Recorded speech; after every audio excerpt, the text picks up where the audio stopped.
Given that it's almost the end of the year, I've been looking back on my goals and doing some thinking. What goals do I want to set for 2026?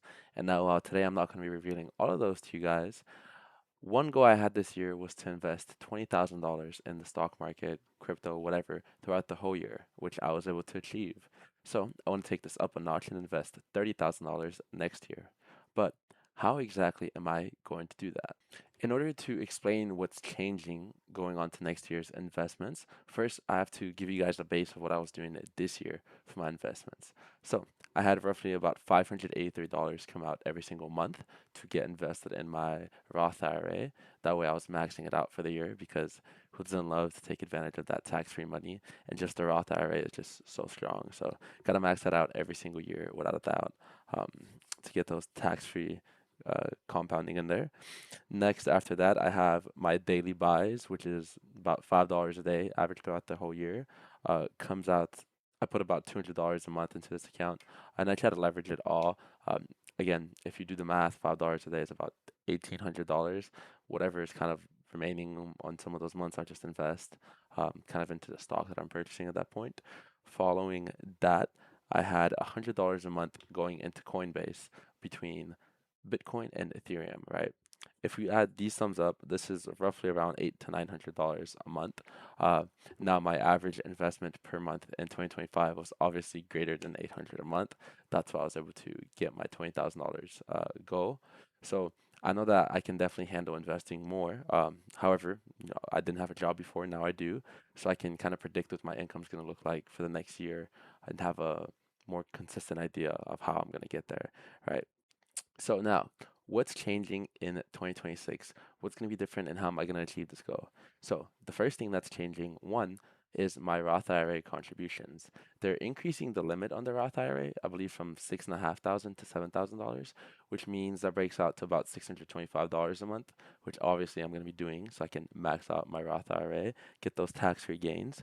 Along with that, another thing that I'm going to be doing is keeping my $200 a month into my daily buys and then $100 a month into crypto. Those are going to be staying consistent. Factoring in my Roth IRA contributions, my Webull contributions, and my Coinbase contributions for 2026. So far, we're at $925. Now, to get to $30,000, we need to be investing about $2,500 a month.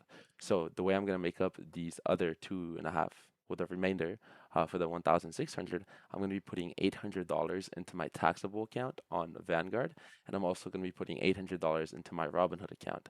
In my Robinhood account, I like to sell options, so covered calls and cash secured puts. Basically, I'm getting paid to dollar cost average.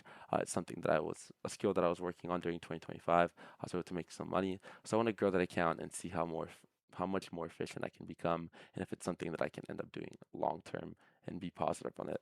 Along with that, that roughly wraps up the 2,500 a month. So if I do that for 12 months, I am going to end up having $30,000 a month invested. So the reason this works for me, the reason I can afford to do $2,500 a month investing is because one, my needs, right? My needs, my bare needs, what if I was to absolutely live on nothing? Here's my assumptions, right? My rent is $600 a month. That's what it's been. That's what's gonna stay for a while. My gas, I'm assuming about $200 a month. Usually it's lower, but some months I go back to Houston, I'll go to Dallas, I'll go visit friends, family, whatever. So we're just gonna assume a flat rate of 200 a month. Then my groceries, I'm assuming about 250 a month. Again, usually it's lower, some months it's higher, so we're just gonna average about 250. That way I have some budget to invest in whole quality foods that will be good for my health long term.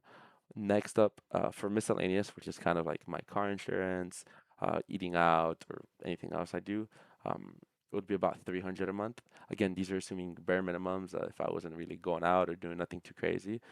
So adding all those expenses up, my roughly expenditure per month for my needs is $1,350, right? Now, if we add my monthly contributions to this amount, which would be 2,500, we get a total of $3,850 a month, which I will be spending one on my bare needs and two for my savings, aka my investments, which will allow me to retire at one point.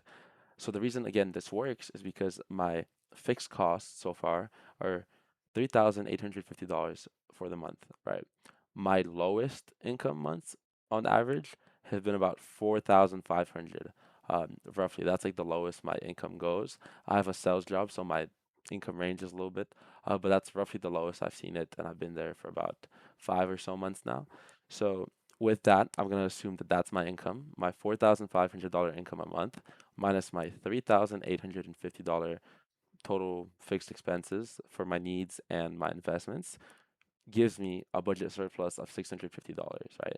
So I can comfortably afford to do these $2,500 a month. And now you might be saying, oh, $650, what are you going to do with that? What's that going to cover, right? What if something happens? What if you have an emergency? Well, that's why I have an emergency fund from last year that I've been building up to have 36 months of my current expenses. And I'm going to be building this fund up throughout this year closer to 6 to 9 months, just because I like to have that extra security in case something happens. I have some time to get back up on my feet and find a new job or fix my car. If like whatever happens, I can buy myself some time to get my things together, right? Uh, so with that, this is how I'm physically going to be able to do it, and the math makes sense. My habits are set in stone. I consistently invest. It's something that I do weekly, monthly, okay, daily even, right? So I'm an investor by habit at this point. Um, so this is going to be my blueprint, my layout, how I'm going to invest $30,000 for 2026. From my income coming down through my expenses, my investments, and I'm still going to have a surplus, which if I want to, I can use to travel, again, boost up that emergency fund, and then even go out with some friends or eat out more, buy gifts for my family, that type of thing. And again, these are all on assumptions, and I'm assuming that my income will be on the lower side of average things. Ideally, hopefully, as I get better at my sales job, I hope my commission checks start going up and to the right, just like my investment portfolio. So I can start making more money, get bigger checks, and then even increase my investment. For next year, 2027, the goal would probably be 40 to $50,000 investment. But yeah, that's my breakdown for 2026 and how I plan to invest $30,000 for the year. I'll leave down below what you're excited to invest in for this upcoming year. Personally, for me, that's going to be tech and robotics. Well, I guess those overlap for the most part. But yeah, hope you guys have a great rest of your day. Take care. Bye bye.